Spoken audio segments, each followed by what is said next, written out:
We just live right now, man. It's going down, excited for the season. You know, we coming off a playoff win. I mean, you know, we had a couple wins. At least pride-wise, made me feel good because you don't ever want to get swept. And I've never done this. I wouldn't wish this on anyone. If you ask me, can the Bucks win Game 5? I put it at 100% confidence. Yes. I wouldn't wish this on anyone. At this point, you don't know what's going to happen. You can get Game 6. You can steal it. I wouldn't wish this on anyone. Winning Game 6 and 7? I wouldn't wish this on anyone. I don't think they're going to win the whole series, but... I wouldn't wish this on anyone. Welcome in, ladies and gentlemen, to episode 233 of Dear Diaries, Milwaukee Bucks podcast brought to you by us here at the staff at Brew Hoop. I'm one of your normal co-hosts, Jackson Gross, joined alongside another regular of the pod, Jack. Jack, it has been an interesting week. We'll get into a lot of it here in a couple of minutes. But first, how are you doing? I'm doing all right. God, yeah, I don't even know what to say about this team right now. It is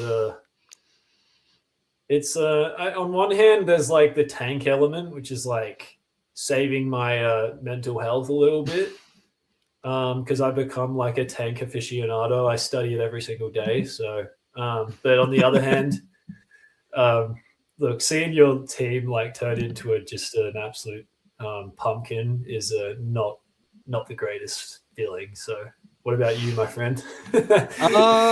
I'm doing okay for the most part. Just actually had a really fun night last night with my brother. He and I, both of our jobs, we don't get to go out a ton because he has to go to bed early during the week. But last night, Saturday, for those who are listening ahead of time, we went out. We went to a Red Robin, which is just kind of like an American burger place, and then we went to the lovely place called Dave and Buster's, which is basically like an adult arcade place. Yeah, I've heard of it. I was like, yeah, Dave and Buster's. I feel like that's in like all the movies. So we say Dave and Buster's. Yeah, so Dave and Buster's. Sorry, that's my American accent for everyone listening. No, you're good. You're good. I think that's the first time I heard you do that. So you guys a great first impression for that. I remember when I went on a school trip to the US and they all made us do our best American accent. And I think we also made the other high schoolers do Aussie accents, which it's just good laughs all around. So. Yeah. So, but yeah, we had a great time. Unfortunately, we never got to play any of the basketball games they had there, except they basically had a like NBA Jam clone with the same announcer from that game. And funny enough, he clicked it too fast, but we ended up playing as the Bulls against the Heat, which was the game that was going on that night. And let me tell you, it's intense. We won by 2. He carried me. I was playing as Kobe White, and I did not score a single basket. So shout out to my brother for leading the carry job in a 2-point win over the Heat. So hell yeah. All right, let's go away from the digital basketball. Let's get to the real basketball, as much as horrifying as it is. Let's start back on, I believe it was Tuesday, and my days are getting mixed together. Ryan Rollins and Miles Turner have a good game against the Philadelphia 76ers, but Cole Anthony's disaster class kind of ruins all of that. And Paul George and Joel Embiid score 61, which now, funny enough, is the game they tested Paul George after. Now he's suspended for 25 games. So, what was the nickname that's been floating around with Paul George now? It was like playoff P, but it was like PEDP or something. But it was credit to Kyle. Kyle did it, but I think it was PEDP, maybe, or like I can't remember. But it was really funny. Yeah, no. So, but no, that happened. That happened. And then for the third time this year, the Milwaukee Bucks lose to the Washington Wizards, who, as of recording, are only a half game ahead of the Indiana Pacers for the worst record in the East, and like a game, whatever math you want to put, ahead of the Sacramento Kings for the worst record in basketball. So there's all that. So that was a great game. And then the bottom has no bottom. It is a bottomless pit of misery and despair, as despite an early 9-0 run in the first quarter, right out of the gates, the Bucks only score 70 more points after they were up 9-0, and lose 107-79. It's the least amount of points they've put up since 2018. I think it was a game in October or November against Miami. So just like what, before we get into what you learned, because I'm going to let you have the floor for that to start off. Just what is your biggest takeaways, at least from these games, at least? So this is funny. I believe I may have been on the player grades for the I might have been covering the 76ers game. That game I felt like they played pretty well for like a good 80% of the game, considering the talent deficit that they are always under against seemingly every team. And the coaching deficit, of course. But I thought they were crisp for a lot of that game. And it was basically an explosion in kind of the end of the third quarter and the start of the fourth. And they couldn't do anything from there. But like, I liked the way they played in the 76ers game. And when I'm watching this team, I'm like, they're not as good as the other teams. But I find myself watching them and thinking, I appreciate the fact that Miles Turner is still being a great teammate. And I appreciate the fact that these guys aren't, like Ryan Rollins is playing through being fouled a bazillion times. Like it seems like he is every game. And like they haven't splintered as a group the way you might expect. And so from that standpoint, I think that can come out in certain games. And then you just have then like the next game when they played the Wizards, I'm watching them just get run out of the gym. Like I believe it was either the second or third quarter. And they looked like it was just like a kind of like lost team out there. And so you get this like from game to game, this kind of like duality where like sometimes they look like they're really locked in and some games they don't. And then that ends in a loss to the Wizards, who I put this in my extended recap, but like I saw it in today's game. The Wizards beat the Sacramento Kings and they rested their starters for the final 16 minutes of the game. Or so they might have rested like Alex Sarr or something. I can't remember. I saw something on Twitter about it. And against the Bucks, I mean, they were playing some deep reserves, like suspiciously long stretches. I will say that. Like Jameer Watkins, all love to Jameer Watkins, the two-way player they signed this year, but he was playing a lot. And so it's just like this team is clearly trying to punt this game, and you can't punt a game against the Bucks because the Bucks will unintentionally punt it themselves, which is just hilarious. And then as far as today's game, I watched a quarter and a half of highlights. It sounds like they shot like crap. And basically, after that good start, just sounded like they lost the rail. They went off the rails. But again, like the Celtics are amazing as they always are, which is really annoying. But I don't know. What's your read on this week? Yeah, and just taking a look, I was just taking a look at today's box score real fast. I mean, Jaylen Brown and Anthony Simons almost outscored the Bucks on their own. They had 57 points.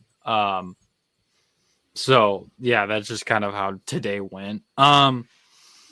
Yeah, from everything I was reading and everything I heard about these games, I just busy week and didn't necessarily a lot of time to watch any of these, and I think that Wizards game was on Prime Video, and I don't have Prime Video. But like, I think I kind of agree overall with your assessment of these three, where and even Doc talked about it, that the one against the 76ers, they shot the ball really well. The offense was kind of clicking for the most part, but they couldn't get any stops on defense. And then, today, like, just me scoreboard watching, seeing it go from they were tied after the first quarter, they were down double digits at halftime, and then to see them down by 20 plus in the third quarter, it's just like, I know you're not making shots, but and I guess they played decent enough defense to limit the Celtics to under 110, which I guess is a win in that book. But like you said, this team just does not have the requisite talent, and I don't even know. This is just they're plain and simple. This is just a bad Bucks team. They suck. Yeah, Straight there's up, no suck. other way. They either play good enough offense, but not good enough defense. Then they have a game like today against the Celtics where they can't play offense, but play marginal defense. But even then, how good are the defense where they're playing when they're down by 20 or 30? And then the Wizards is like, they don't show up for. I mean, Bobby, I remember had said that they didn't the last time they played. Oh no, that was about the Nuggets the last time, because that was after that. That was after the OKC loss. He was talking about like the Nuggets the last time they didn't like show up for, or didn't take him as seriously. And it's like they've done the same thing with the Wizards 3 times now. I can't even remember the last time the Wizards beat the Bucks in a season series. Like, that is the levels of bad we have gotten to with this Bucks team. The Wizards game, it was funny. I was watching and I'm going to be talking about the Denver game in my What Did I Learn? But in that game, there was kind of you could tell Giannis wasn't right, which is a part of it, but there was just this toxic, lifeless kind of energy throughout the game, and you could tell that like the Nuggets down like everyone were like, oh yeah, these guys are cooked. Like, you could tell like there was something off, like that goes further than just they were playing bad. And then obviously like the next game against Philly, there was kind of like a new energy. They were, I don't know, like, but the Washington game felt similar in stretches to the Denver game. And you just get these games where it's like, you can't even really believe what you're watching, but at the same time, it's not at all surprising. Like, it's not like you're even mad. Like, I'm watching the game and I'm like, what are we I'm like, what are we doing? But also I'm not even surprised. It's a weird feeling. It's like shock, but it's like a controlled shock, I think is the best way to put it. Is like, you are surprised by like how bad it's gotten, but at the same time it's like, oh, but this is what they've shown me what they are all season long. So this really isn't that big of a surprise. And I looked it up really quick. The last time the Bucks did not beat the Wizards in a season series, so was the 2017-18 season when they split the 4 games. The last time they lost the series to the Wizards was 2016-17. Wow. So it has almost been 10 seasons. That's prime John Wall, Bradley Beal eras, right? Marcin Gortat. Never forget Marcin Gortat. I think who else was on the Otto? Oh, that was Otto Porter season. Bulls legend Otto Porter. Yeah. Otto Porter. Otto Porter, what a name! I remember when he came back and saved and won the Warriors that title, and then like that was his like one healthy season in like a sea of just Yeah, and he somehow managed to stay healthy and like help them win a title. Anyway, let's not get sidetracked by Otto Porter. Because trust me, the Wizards have been sidetracked enough by Otto Porter. But I'm just gonna give you the floor. What have you learned? What did you learn about the Bucks? Yeah, so mine is not from this week because like I don't know how much I wanted to talk about a specific topic, but I was not on the pod last week since you guys recorded in the US afternoon. And there's just not, I don't know how much there is to talk about the recent games. But I was just like, Giannis getting, so what I learned this week was that Giannis got injured seemingly because of like institutional ineptitude. And I'm tired of it. So you look at what happened. I got some quotes from Eric Name's Twitter account. Shout out Eric Name. But he seemingly was having problems in the first half. So either the first quarter or the second quarter, I don't know, like Doc said, I thought he was favoring it for most of the second half personally. I think Giannis had some quote where he said he felt it in the second quarter or something. And then Doc said, I asked our team 5 different times. I didn't like what my eyes were seeing personally. Giannis was defiant about staying in. And then, so I just hate that. This is like classic Docisms. Like it's never his fault.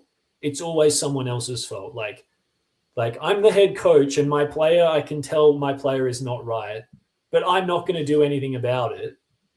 And I'm going to blame it on him in the post-game press conference. And like to a degree, I get it. Like Giannis should have taken himself out, but at the same time, it's never on players to like police themselves because players are delusional, and Giannis especially is delusional, and that's what makes him one of the. And I say that in like a positive way. Like that makes him is what makes him one of the best players ever. Like that's how you go 17 for 19 in game 6 of the NBA finals while shooting like 60% from the line throughout that playoff run. Like that's as annoying as it was for me as a fan. Like that's how he, like when he shoots a 3-pointer with a minute left in the game because he thinks he can make it. And it's like, he's delusional. That's what I mean. So you can't taking Giannis's word for if he wants to play in a game is like the dumbest thing ever because he's just going to say yes. And where was the medical team in all of this? I don't know. Like that's just insane to me. But I think in a larger point of view, it just goes to like kind of like the fact that the Bucks as an institutional seem to lack leadership and like stability. And so like you've got Doc who basically is in his position because Giannis likes him. And I have no clue why Giannis likes him other than the fact that Doc seems like a doormat. And the last coach, Adrian Griffin, who, and again, I'm not blaming Giannis for this, the organization asked him for his input and he wanted Adrian Griffin, and that's why in part Adrian Griffin was hired. And so do you think Adrian Griffin is going to be a leader and be like respectful of the players, but also I'm the boss here and you're going to sit your ass down because you don't look right out there? Like, hell no. Like, side note, do you remember when Adrian Griffin got that? Like, he said like the game before that he's going to get a tech to stand up for Giannis, like when he feels like he's not getting calls.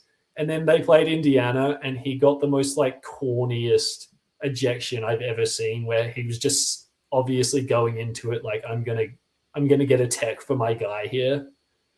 And yeah, that was just such a. Do you remember that game?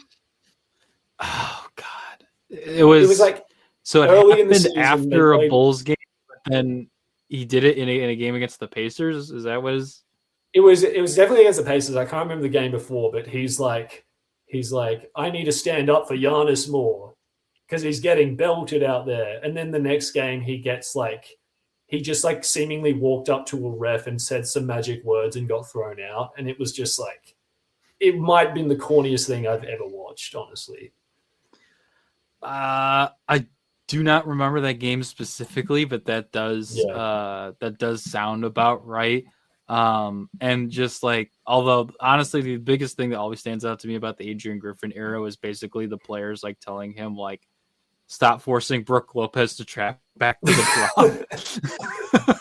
Oh, don't remind me. Oh, that guy is such an, oh my God. So Anyway. that's the only thing I really remember about the Adrian Griffin era. So yeah, it's just like, I think Giannis likes Doc, but I don't think Giannis respects Doc one bit. And I think that's the difference between, I think Giannis respected Bud. I will tell you that much. I think Giannis respected him, and I don't think Giannis gives it. I think Giannis likes Doc in part because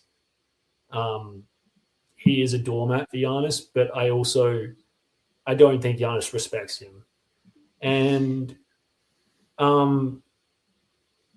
yeah, I mean, you can look at this from the owners and the GMs, like who makes decisions. Is John Horst able to make his own decisions? Like, how did we end up with Doc as a coach? Like, who made that decision? And I'm just like, there's like a perverse, like, kind of, I don't know who's running the show anymore in this franchise. Like, who makes the decisions? Because I talk about it in a micro sense, in like, Giannis should have been taken out of that game, but you can apply this kind of conversation to like a macro sense in like, who runs the show in this franchise? And it's really annoying me. Yeah, and I mean, the damning thing of it too was like hearing after the game, and shout out to Steve McGargy for asking this. If like the Bucks had a better record, like would he have taken himself out? And he's like, yes. Yeah, like shook his head and said yes, that he would have taken himself out. The Bucks had a better record. So it feels like, from the lack of accountability standpoint you're talking about, and with combining with that, it's like they're keeping him in to try and win a game, and it feels like in an effort to save jobs. That's all it is. Like, and I'm not saying from like Giannis's perspective, he's trying to save Doc's job. I'm saying from like his perspective, he's trying to win games so that way the Bucks make the playoffs, because that's what he wants to do, and rightfully so. But and probably Doc's keeping him in because he wants to save his job. Exactly. I mean, yeah. I fault Giannis to the extent of where like you have like, yes, almost all NBA players have some level of delusion in them.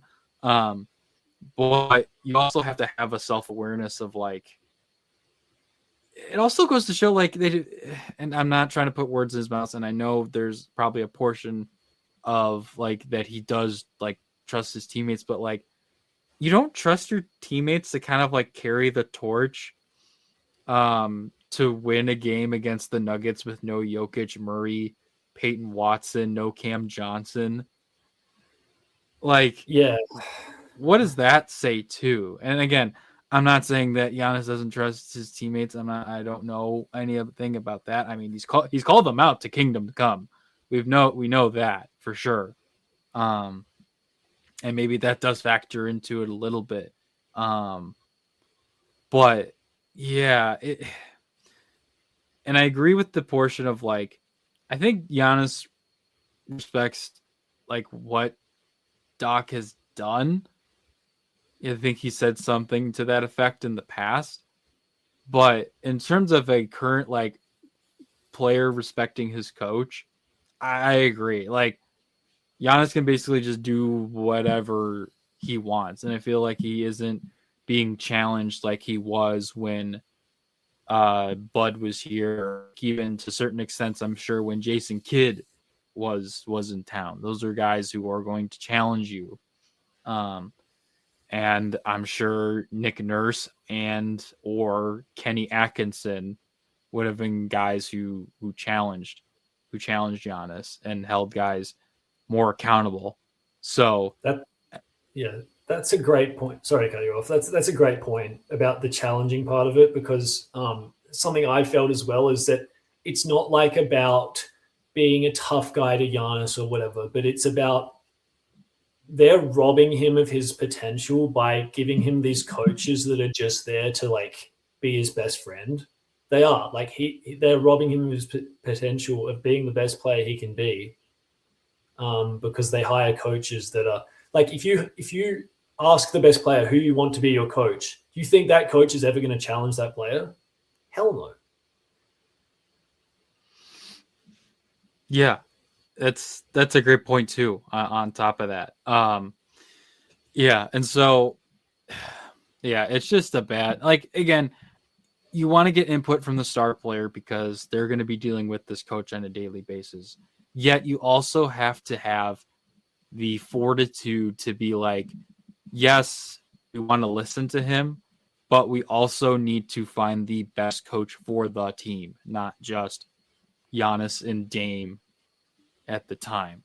So, and considering how things have gone for the most part, despite some of their struggles and lack of playoff success, I think Kenny Atkinson would have been a great both tactically and locker room presence for this team. Considering if you want to just look on the style of the team itself, they had a similar situation with Donovan Mitchell and Evan Mobley. They have a really talented all-star level guard and a really good big man. Now, obviously it's not apples to apples because Giannis is way better than Mobley. And I think maybe at the time Dame and Mitchell might have been on the same level a little bit.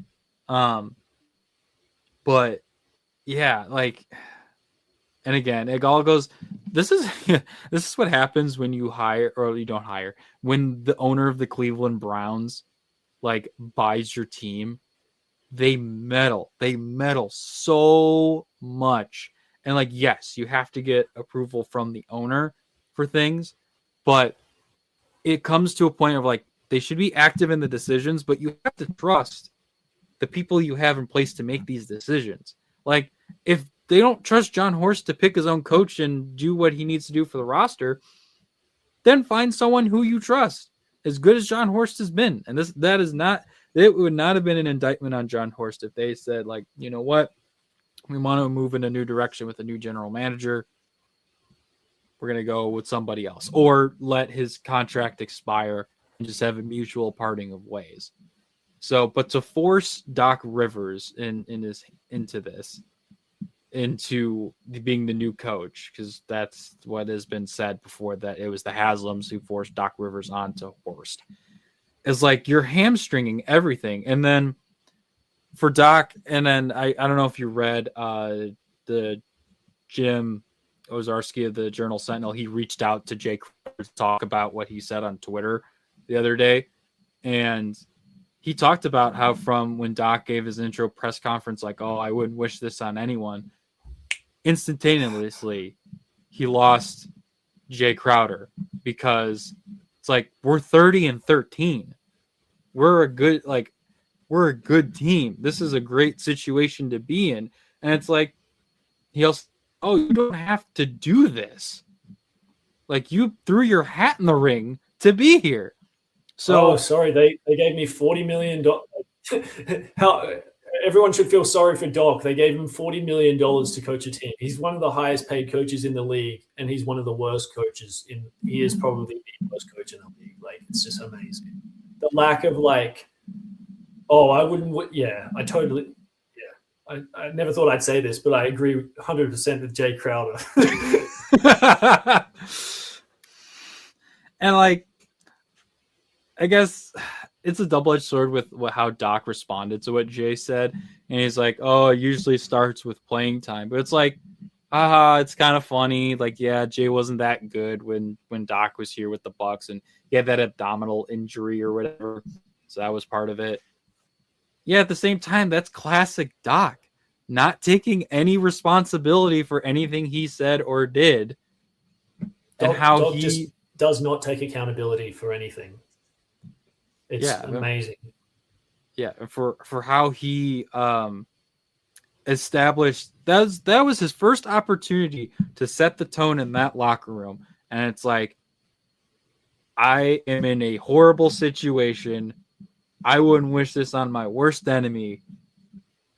It's like, I can't even imagine being in that locker room and seeing my new head coach say, like, I wouldn't wish this on anyone.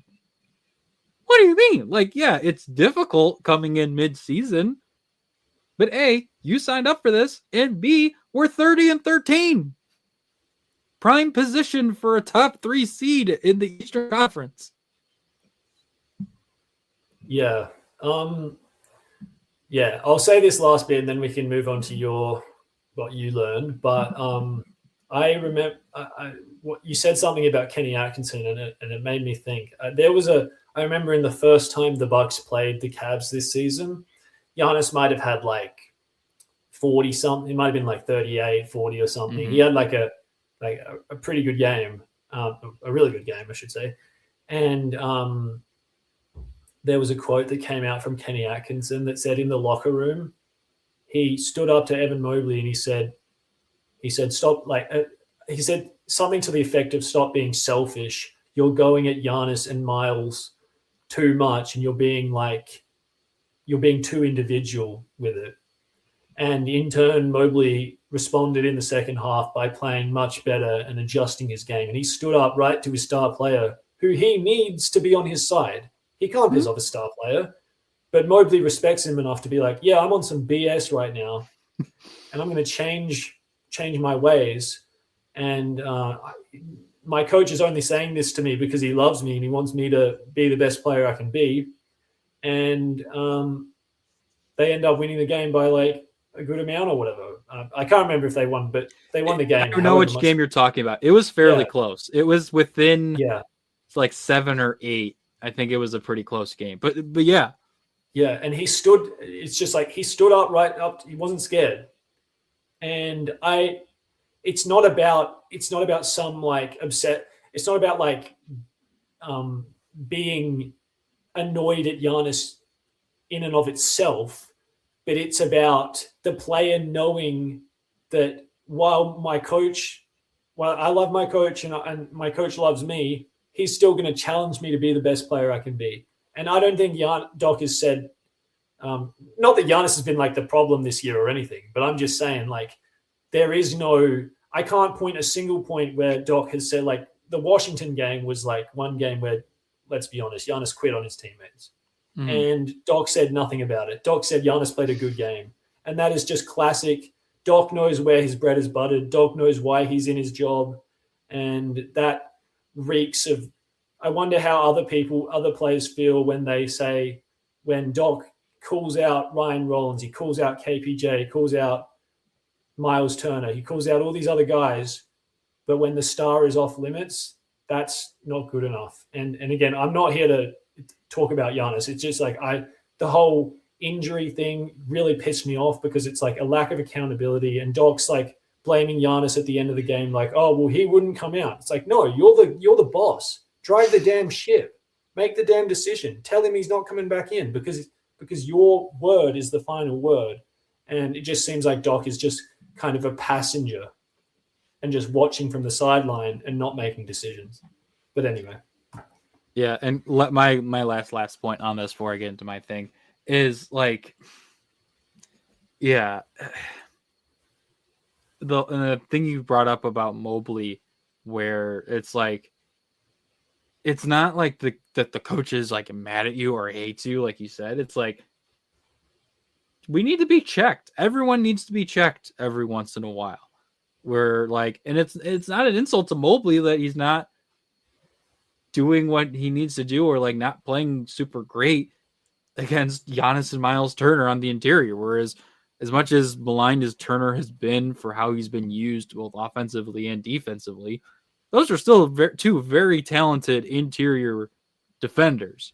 So for him to be like, all right, I got to do other things to help my team win.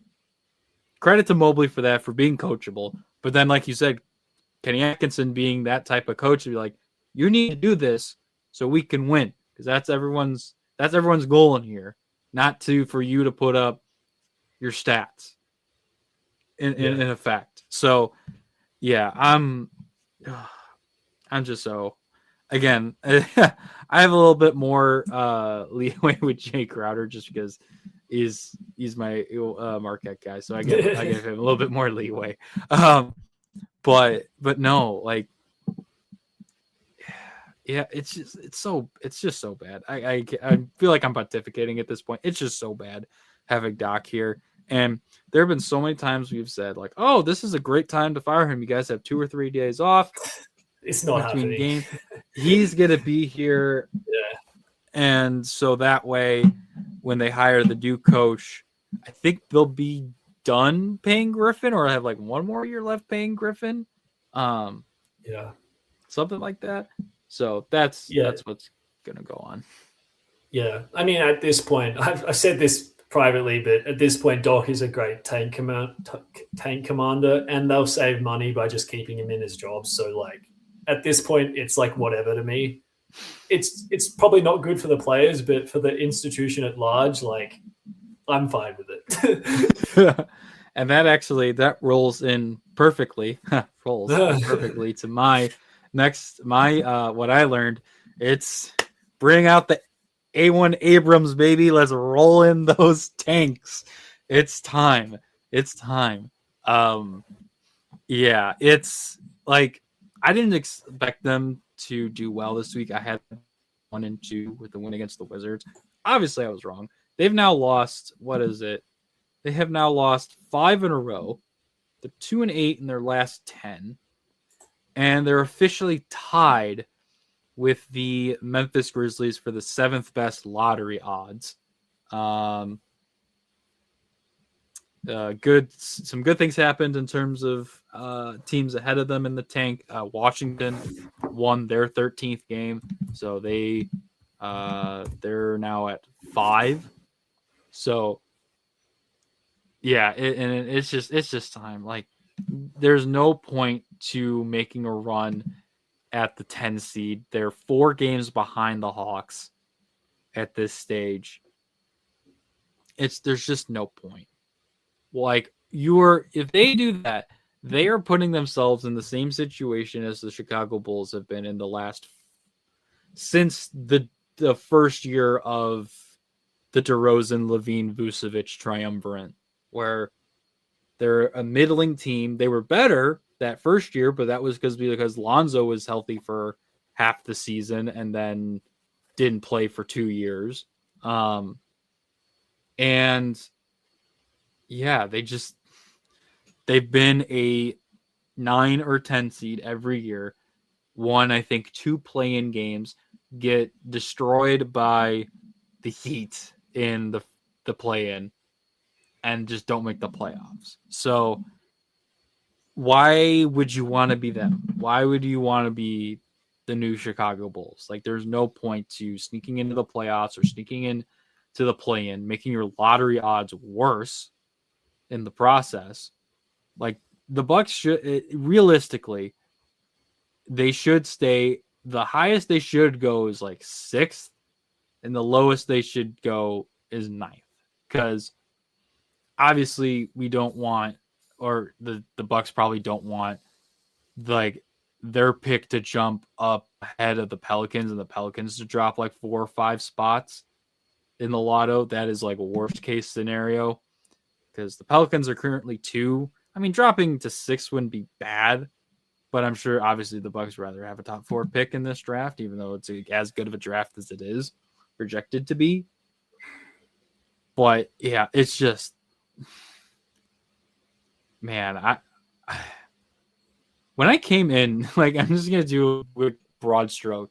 When I came into Brew Hoop, and like my 2 or 3 months to me officially being on staff, they trade for Dame, and like, okay, this is going to be a great partnership, and the Bucks are going to continue to like put up these 45 plus win seasons.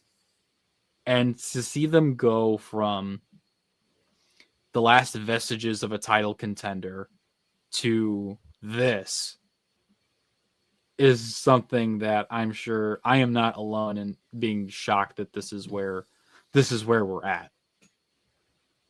Yeah, interesting. It was kind of funny heading into this year. You were like, I was looking at it almost with one eye closed. Like if I squint really hard, the play, like, you know, they had converters, i.e. like good shooters in Trent and Turner and God, who else? I don't know. AJ Green. AJ Green, obviously. Yeah. They had creators in Ryan Rollins and KPJ and Giannis, and you're like, and Cole Anthony, and you're like, yeah, like these guys aren't like bona fide guys, but like they make sense conceptually. But it was always a squint. It was always like, yeah, it might work. It might work. And you were trying to convince yourself. And then you kind of like go through the season and you're like, yeah, these guys aren't Dame. Like these guys aren't, there are no capital G guys other than Giannis on this team. And like, you're just not going to get anywhere with that. I think we all kind of like realized that as the season went along, and it was, it was not a good realization, but then, like you turn to, it's like, okay, like I actually did not know, I wasn't aware of the pick situation until like, maybe like a month ago. And then I'm like, oh, they actually like, because I thought for some reason that they didn't have a pick or something, which is impossible because you have to have a pick in the odd year when you don't have a pick the other year. So anyway, so then my kind of mentality changes, like, okay, like, how do we get the best out of this season? And full disclosure, I have a tanking piece coming out. It'll come out at some point, probably over the next week or something. But Morgan and Van helped me, or not. I didn't really ask for it, but they added the numbers to like the percentages to it, and it's a really interesting read when it comes out. So be sure to check that out. But it's like they need to have like a qual. They basically just need New Orleans to suck, and then they can suck as much as they want. If New Orleans go on a winning streak, then it's a problem. You basically just have to pray that New Orleans keep losing, because if nothing changes, if the pick situation does not change over the coming years, this is their one shot, basically, at getting a high pick. Next year, they don't have their pick, and the 3 years after that, Portland have it. And Portland, I assume, will be good by that stage. So absolutely, it would be a disaster for them to pick like 14th, like unmitigated disaster for them to pick 14th in this draft. And God, like there seems to be just like a top. It started as like a top 3, and then it became a top 4, and then it became like a top 5, and now there's like 6, 7, 8 kind of firming, and it's like, just get me like pick 6, like please get me like pick 6, and I will be over the moon. So, I was just watching on my way home from my appointment this morning. I was watching. There's this kid from Illinois, Keaton Wogler. And he was like, no one knew about him coming into the year. And he plays like Austin Reeves. Like it's like an Austin Reeves clone. And he's like 6'7", 6'8" or something. And it just like, there's like a good amount of guys in that like 5 to 8 range that I just want to get my hands on. And so that's what I'm hoping for. But it's just like, absolutely, I'm all in on the tank, provided that New Orleans stay bad. Which is also another part of this, is like, they can't really just try and like lose they're going to lose a lot of games, but they can't. I think they still need to play their regulars a little bit, because they are going to have to win a game here or there just to like mitigate the uncertainty that New Orleans overtakes them. But Anyway, I'm getting too much into the minutia, but yeah, I'm all in on your plan to tank. Yeah, and funny enough, the Bucks will have a chance to help the Pelicans stay ahead of them in the tank because they play them on Wednesday. So that'll be most helpful in the tanking cause. They actually play them. They play them on Wednesday, and then they play them in their first game back from the All-Star break. So those are the Bucks' two opportunities to further their own agenda in the tank by boosting their own pick up and boosting the Pelicans' pick closer to the top of the draft. So honestly, it would actually be the opposite though. That game, I think they need a win. I think I'd prefer to win that game because no, that's what I'm saying. That the Bucks should win. Yeah. Sorry. They need to beat the Pelicans twice. Absolutely. Yeah. I did just want to add in the story, basically what you want to happen. In an ideal world, you close your eyes, the tanks are rolling in, the tanks are rolling down from the sky. This is just tank land right here. This is the ideal tank land. What you want to happen is to lose at the same rate New Orleans lose and win at the same rate they win. So as long as New Orleans is losing, keep losing. And then as soon as New Orleans win, you tack on a win as well. So you keep that distance is the ideal scenario. But yeah. Yeah. And I mean, I was just running a few sims on Tankathon just because. But honestly, the best situation for the Bucks right now is somehow they jump into the top 4, the Pelicans stay in the top 4, and the Bucks are at 4. So that way, the Pelicans at minimum are 3rd or higher. Yeah, I've got Tankathon up too. Let me sim it one time. Do it for the people.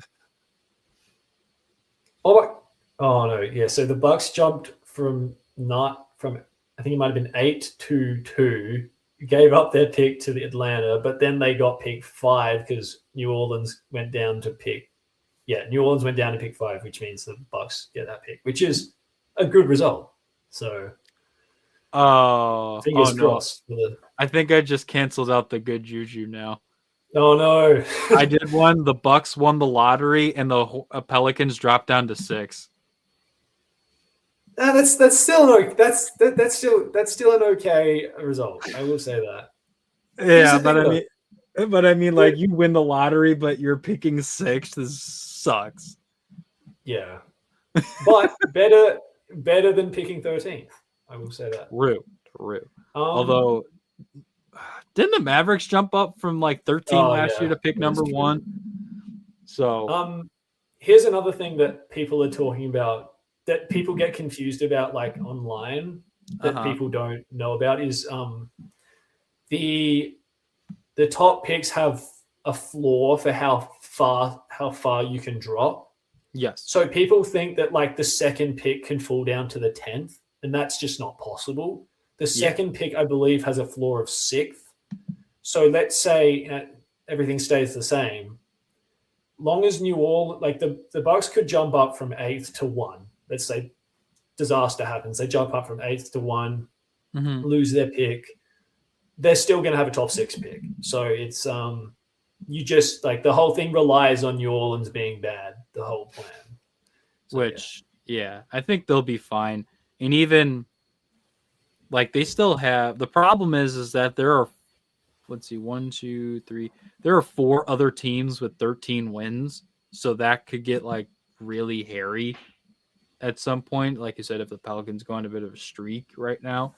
So, and the Pelicans are actually, I mean, I hate to say it, they are playing better. And they actually like, when they have all their guys, they are somewhat, like they're dysfunctional as heck and they don't really have like much structure. But like, you chuck Trey Murphy out there with like, Derek Queen and Zion, and like it's a mishmash of dudes that don't always make a whole lot of sense. But like in terms of talent, just raw talent on the floor, it's not a horrible product. So but we will see how far the tank rolls on, and who knows. Like, But yes, for those wondering at home, as weird as it's going to sound, we do not want the Bucks to win the lottery this go around. As fun as trivia as it would be, we do not want the Bucks to win the lottery. So make sure to keep all that in mind. But speaking about the future, this upcoming Thursday is the NBA trade deadline. I believe it is at 4:00 Central Time. Trade deadline time. So lots to loom. Before we get into like what the Bucks should do, I just want to quickly address just to kind of a funny point or funny thing that happened yesterday. So I had written this article about the Bucks should trade for DeAndre Hunter. I thought that would have made a lot of sense. I basically had it as a 3-team deal where the Nets get, and I need to bring this context. We ended up changing the original trade because like the Cavs not wanting to get less back than they got for Hunter in the first place, which was they sent out Levert, Niang, 3 seconds and 2 first swaps. And so what ended up happening was we changed it to where the Cavs were getting Zaire Williams and Cam Thomas for Hunter, and then the Nets were getting Kyle Kuzma, Andre Jackson in a second out of it. We finished that at 5:00 Central Time. Get the new trade posted. 4.5 hours later, DeAndre Hunter is on his way to Sacramento for Keon Ellis and Dennis Schroeder. And I just have to say, I'm kind of beefing with Sacramento right now because they're like, oh, yeah, we want a late first-round pick for Keon Ellis. Goes and trades him away. Let's take the bloated contract of DeAndre Hunter and didn't they give up picks? Yeah. A 2029 second. The Cavs gave up a 2027 second via Denver. But just like, really? Like, y'all could have had Bobby Portis instead, man. That's a cheaper contract to take on. Ugh. Yeah. So my first initial reaction to that trade was like, I was like, oh yeah, I don't hate it. Like for example, everyone freaked out over the Lonzo for Isaac Okoro trade. I remember that one, and I'm just like, I don't think Lonzo's that great, and Isaac Okoro is less of a health risk. So like, cool. As far as like, yeah, this trade was a bit like, and the Kings need 3s and 4s like badly on that team. So like, I kind of get it from their standpoint, but also like they had this player who at one point like maybe could have gotten you a first in Keon Ellis, and you pay to get off his contract is kind of like it wasn't something I considered at the start, but now I'm like, yeah, that was probably mismanagement there. Yeah, so I just wanted to quickly peel back the curtain on some of that and some of that stuff real quick, and just how I will say, unfortunate that I remember last season I had a story about Nick Richards, and it was going to get published in like the next few hours, and then we had to kibosh it because he got traded to the Suns. oh, I remember that. Yeah, so annoying. God. And then it kind of reminds me, I was writing a like Zach LaVine to the Bucks before obviously they traded away Chris Middleton. And it was like in a 3-teamer to get Jimmy to Phoenix. But then it came out like that night as I'm writing it that what was it? That Bradley Beal wasn't going to waive his trade clause to go to Chicago at the time. And so between that and then when LaVine actually got traded, that killed the whole article before that even got published. So I share your pain. So for anyone who was curious about how the process of writing trade articles work, this is sometimes the sword we draw when it comes to stuff like this. Yeah, for sure.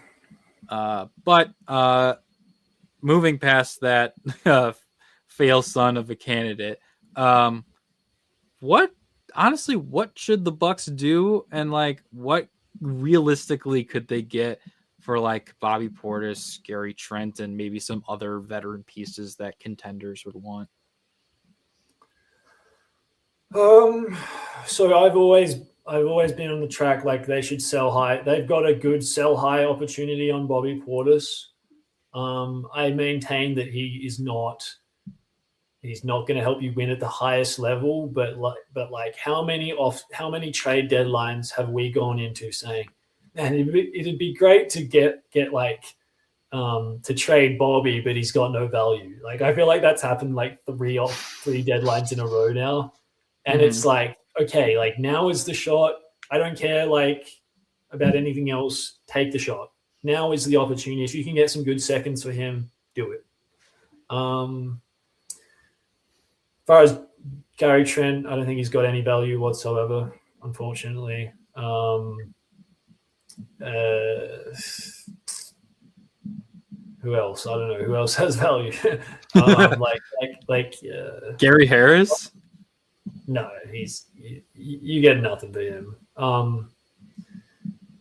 What about maybe Ajax, but probably not. Honestly, like Bobby's like the only real one. Yeah. I don't know. Do you think they could get something for Gary Harris? Because I'm just like, I don't know. I think there's a possibility where they could get maybe they could trade him or Gary Harris to like the Pistons for like a singular second round pick, just because the Pistons are like in such a need for 3-point shooting outside of Duncan Robinson. And even as bad as Gary Trent has been, I think he'd still be an improvement over much of that roster in terms of 3-point shooting. So I'm sure they like to have someone like that, and I think they have a whole bunch of second round picks they could give up. So it's not like they'd be breaking the bank or anything. Let's see. Come on. There we go. They have 21 picks total. Yeah, let's see. I don't even know how that one works. 1, 2, 3, 4, 5, 6, 7, 8, 9, 10, 11, 12. They got 13 second round picks that they could deal. They actually have the Bucks 2027 second round pick. They have their second round pick next year. So, and granted, that might end up being a good second round pick depending on what happens. But I mean, they also have 2 other second round picks on top of that. They have their own, and then either via Brooklyn or Dallas. So if the Bucks could say, "Hey, we'll give you a pretty good shooter historically for our second round pick back," I think that's something they could do. I think I don't know how substantial they were, but there were some Bobby Portis to Cleveland rumors as well. I heard Bobby to Golden State. Yeah, Golden State, that makes a lot of sense. I think you could get some good seconds out of them. Bobby for Moses Moody. Lock it in. For Moses Moody. Maybe for Kuminga. Maybe for Kuminga in a second.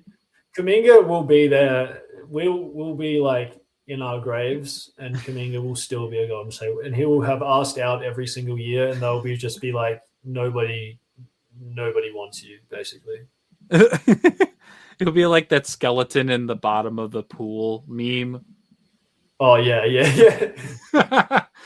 And just the Warriors have their 2030 second round pick, and then Minnesota has their 2031 in a swap. So they could probably give up Kuminga, and they have to give up a second.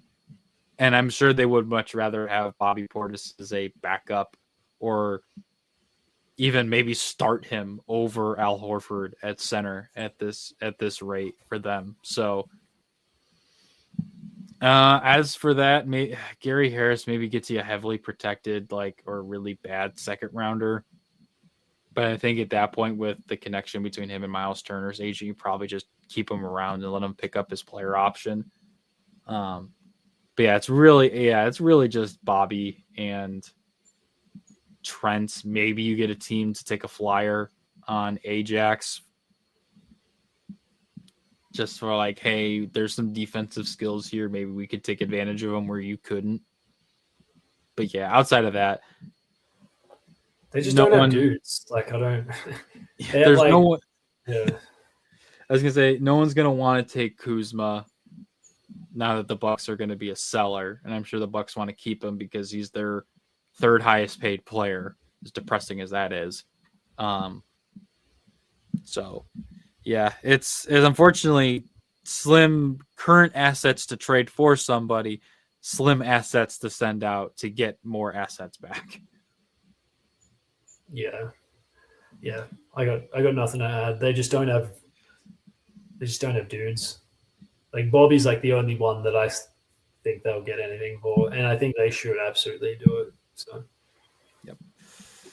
All right, let's skedoot off the trade stuff and let's get into the immediate future of deadline week in terms of games for the Bucks this week. On Tuesday, the day after you're listening to this, the Bucks have another date with the Chicago Bulls, who just got done with their 3-game set against the Miami Heat. That's the weirdest thing I've ever seen. 3 games. I've seen the baseball series where they do 2 games in a row, but 3? I mean, baseball 3 and 4 games in a row is very common in a series. Oh yeah, I think yeah. It's just like, it's 3 games in a row. Yeah, so weird. Anyway. Yeah, so very interesting for them to see how that goes. And then they have a back-to-back with the aforementioned game against the Pelicans on Wednesday, and then they get the worst team in the Eastern Conference, or second worst team in the Eastern Conference, the Indiana Pacers. Yes, they are the worst team in the Eastern Conference. They get them on Friday, the day after the trade deadline. What are your predictions for this week?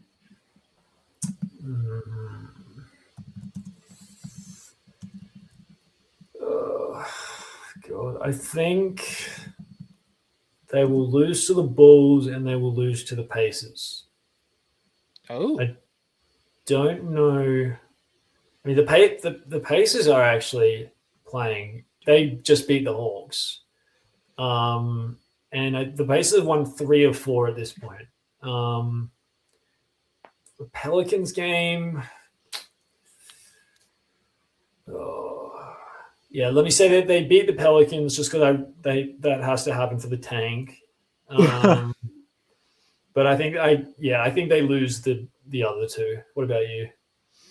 I'm gonna agree with you on that. I know the players necessarily are gonna care about the draft pick necessarily, but maybe just like for a point of pride, like we need to beat the Pelicans just for that. And maybe they feel the same with the Pacers, but I don't know. But yeah, I will also say a 1-2 week. They lose to the Bulls, who are getting some time off. They looked really bad tonight against Miami. I think they lost by over 30 or 40. They got killed. So, and I mean, they've had a ton of injuries. And who knows when maybe that'll be the debut of Dario Saric in a Bulls uniform against the Bucks. We'll see if that happens. And as speaking of the Bulls in this sense, a 5 or 7 gun salute to former Buck Javon Carter, who was cut by the Bulls in order to make space to acquire Saric. So, Javon, I hope some teams decides to pick you up for a playoff run. Your time with the Bulls was an interesting one, to say the least. But yeah, overall, I will say a 1-2 week for the Bucks. Cool. Okay. I don't have any football related shenanigans because this is the off week before the Super Bowl, and we already talked about the conference championship games last week. And then for whatever reason, they've decided to put the Pro Bowl games after the Super Bowl this year. For whatever reason, the travesty that has turned into. Jack, do you have a word for us this week, or no? Quite honestly, I have not thought of one. Like I said, I was kind of in a rush for this podcast. No worries if you don't. I just figured What I would could ask. do is I'll throw it back and do a 36 Adelaide 36ers update for the season. We talked about them a long time ago. Oh yeah, but so they're one game ahead on the top of the ladder of the National Basketball League over here. But it's been a rough few weeks. They've lost three. They've lost 3 of 6 games, and they've gotten destroyed. Like the other two teams below them are Sydney and Southeast Melbourne, and they both have like the kryptonite for the 36ers, which is like long athletic teams that have kind of like multiple guys who can pass, dribble, shoot. The 36ers have like the best or second best player in the league, and that's why they are where they are. But these other teams are peaking, and like they just lost to they lost to Sydney by, it was only like 6, but that it was more like a 15-point game, and then they also got destroyed by Southeast Melbourne by 20. So basically there's 4 games left, and the 36ers, if they win them all, they will remain top, and Sydney and Southeast Melbourne will likely play off in I think they call it like a semi-final. I think that's what it would be called. Mm-hmm. And then if they got all the way to the grand final series, they would only have to play one of those teams. But basically, if they lose a game, they're highly likely to finish second and then bow out, I think, in the semi-finals, which is going to be really disappointing. But it's the reason they're kind of in a rut is because this team was meant to be a rebuilding team, and then basically at the last second they signed the greatest import the league has ever seen, and so they just didn't have the dudes. They weren't preparing to compete for a title. And basically, in order for them to do so, they have to play Bryce Cotton, who's the guy I'm talking about. They have to play him like he might get 2 minutes rest every game, and he's 30. He's like 32 years old, so he's not young, and it's not healthy, and it makes you want to vomit. But the second he goes off, they just have no one, and it's a ginormous problem. So I'm not expecting them to win the title anymore, which sucks. But if they can just like finish in the right spot, they'll give themselves half a chance. So yeah. Okay. And for those, including me, who don't know how the NBL playoffs work, is it literally just the top 3 teams that are involved, or is it more?